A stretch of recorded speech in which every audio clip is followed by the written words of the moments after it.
कट्टर ईमानदारी की बात करने वाली आम आदमी पार्टी का सबसे बड़ा झूठ आखिरकार पकड़ा गया है। जिस झूठ पर भगवंत मान सरकार पंजाब में लगातार पर्दा डालने की कोशिश कर रही थी, जिस धांधली को दबाने के लिए पूरी की पूरी सरकारी मशीनरी जोर लगा रही थी, आज पंजाब हरियाणा हाईकोर्ट ने उस फरेब की धज्जियां उड़ाकर रख दी हैं। जो अरविंद केजरीवाल और उनके नेता दिल्ली में बैठकर नीट पेपर लीक पर हंगामा कर रहे थे, आज उन्हीं के राज्य से परीक्षाओं का एक बड़ा फर्जीवाड़ा सामने आया तो पूरी पार्टी में हड़कंप मच गया। नेताओं को मुंह छिपाने की जगह नहीं मिल रही।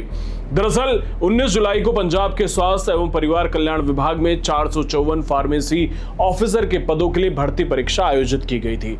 यह परीक्षा Baba Farid university of health sciences की ओर से कराई गई थी, लेकिन परीक्षा शुरू होने के कुछ ही देर बाद कुछ अभ्यर्थियों को कथित तौर पर इलेक्ट्रॉनिक डिवाइस का इस्तेमाल कर नकल करते पकड़ा गया।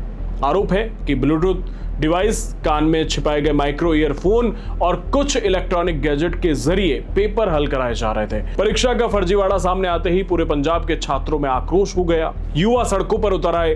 फरीदकोट में BFUHS यूनिवर्सिटी के बाहर छात्र संगठनों ने ऐतिहासिक प्रदर्शन किए, मान सरकार के खिलाफ नारे लगाए और मांग की कि इस महाघोटाले की निष्पक्ष जांच होनी चाहिए। लेकिन आम आदमी पार्टी की सरकार ने इस पूरी धांधली को सिरे से खारिज करने की शर्मनाक कोशिश की। पंजाब के मुख्यमंत्री भगवंत मान खुद मैदान में उतरे और अपनी सरकार की नाकामी पर लीपापोती करने लगे। मान साहब ने बताया कि उनकी सरकार के 4.5 साल के कार्यकाल में पंजाब में एक भी पेपर लीक नहीं हुआ। उनका कहना है कि जैसे ही नकल का मामला सामने आया, पुलिस ने तत्काल कार्रवाई की और आरोपियों को गिरफ्तार कर जेल भेज दिया। जब सरकार ने पीड़ित छात्रों की नहीं सुनी तो मामला पंजाब और हरियाणा हाईकोर्ट पहुंच गया। हाईकोर्ट के जस्टिस संदीप मौदगिल की पीठ ने जब इस याचिका पर सुनवाई की और सामने आए सबूतों को देखा तो मान सरकार के सारे झूठे दावों की हवा निकल गई। हाईकोर्ट ने बिना कोई ढील दिए फार्मेसी ऑफिसर के 454 पदों पर होने वाली इस पूरी भर्ती प्रक्रिया पर 17 सितंबर तक रोक लगा दी है। पूरी चयन और नियुक्ति प्रक्रिया को तुरंत प्रभाव से फ्रीज कर दिया गया है। हाईकोर्ट का यह फैसला मान सरकार पर एक ऐसा करारा तमाचा है जिसने साफ कर दिया कि पंजाब में मान सरकार का जीरो करप्शन का दावा केवल एक बकवास और झूठा प्रचार था। हाईकोर्ट के इस फैसले ने पंजाब की राजनीति में तूफान खड़ा कर दिया है। विपक्ष ने आम आदमी पार्टी को घेर लिया है। विपक्ष ने सीधे तौर पर पंजाब के शिक्षा मंत्री हरजोत सिंह बैंस और स्वास्थ्य मंत्री डॉक्टर बलबीर सिंह के तुरंत इस्तीफे की मांग की है। बीजेपी ने इस मुद्दे पर मान सरकार और केजरीवाल की पूरी टोली को कटघरे में खड़ा कर दिया है। बीजेपी प्रवक्ता संबित पात्रा ने करारा हमला बोलते हुए आम आदमी पार्टी के दोहरे चरित्र की धज्जियां उड़ा दी। संबित पात्रा ने कहा कि अपना पेपर लीक छिपाने के लिए विपक्षी दल संसद में चर्चा से भाग गए हैं।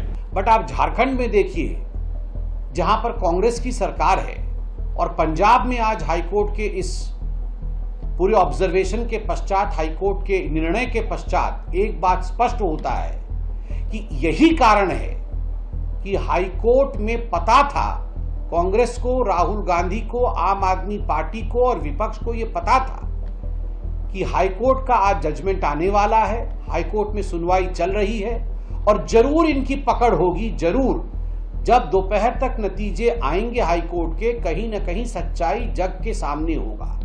इसीलिए जब माननीय गृह मंत्री अमित शाह जी ने कहा कि हम थ्रेडबेयर डिस्कशन करना चाहते हैं पेपर लीक के ऊपर, छात्रों के आंदोलन के ऊपर, हम थ्रेडबेयर डिस्कशन करना चाहते हैं और जितने घंटे माननीय स्पीकर उसके लिए आवंटित करेंगे चर्चा के लिए, उतने घंटे गृह मंत्री स्वयं हाउस में रहकर पूरे डिस्कशन को सुनेंगे, लिखेंगे भी। उन्होंने कहा मैं लिखूंगा भी और एक एक विषय का बिंदुवार मैं जवाब दूंगा अगले दिन। एक तरफ दिल्ली के जंतर मंतर पर ये लोग दिन रात प्रदर्शन का नाटक करते हैं, खुद को शिक्षा का सबसे बड़ा मसीहा बताते हैं और केजरीवाल हर मंच पर जाकर कहते हैं कि शिक्षा सबसे बड़ा मुद्दा है और हम देश के हर छात्र के लिए लड़ाई लड़ रहे हैं। लेकिन दूसरी तरफ जैसे ही पंजाब के छात्रों के हक की बात आती है, आम आदमी पार्टी का इस सारा पाखंड बेनकाब हो जाता है। ये पंजाब के उन लाखों युवाओं के साथ बहुत बड़ा विश्वासघात है जो दिन रात मेहनत करके सरकारी नौकरी का सपना देखते हैं। इस खबर पर आपकी क्या राय है, हमें कमेंट बॉक्स में बताइए।